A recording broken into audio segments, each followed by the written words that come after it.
Taxi booking করলাম তিব্বত বাজার যাওয়ার উদ্দেশ্যে। আমরা বেরিয়ে পড়লাম তিব্বত বাজার যাওয়ার উদ্দেশ্যে।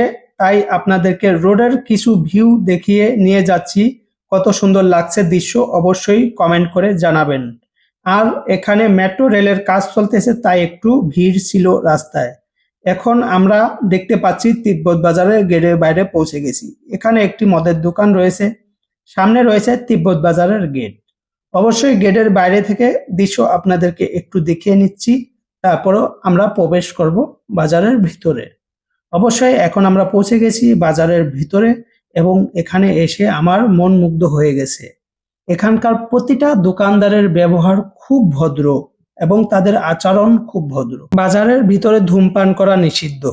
এখানে প্রতিটা পোশাক দেখে আমার খুব ভালো লেগেছে, অসাধারণ ছিল এবং প্রতিটা পোশাকের মান উন্নত মানের। এখানে আমার বন্ধুরা দেখছি জ্যাকেট দেখছে, জ্যাকেটগুলো আমারও খুব পছন্দ হয়েছে।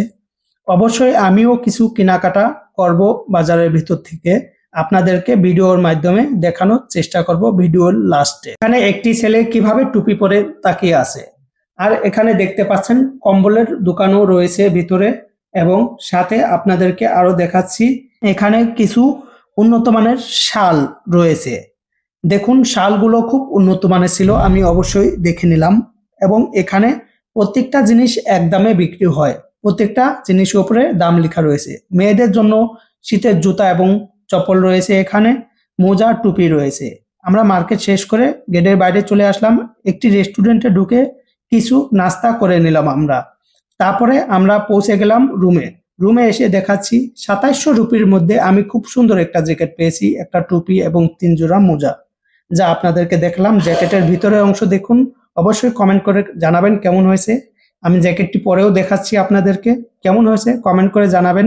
যদি আমার ভিডিও ভালো লাগে অবশ্যই লাইক কমেন্ট শেয়ার করে আমার পাশে থাকবেন এবং আমার চ্যানেলটি সাবস্ক্রাইব করে রাখবেন এই ধরনের ভিডিও পাওয়ার জন্য।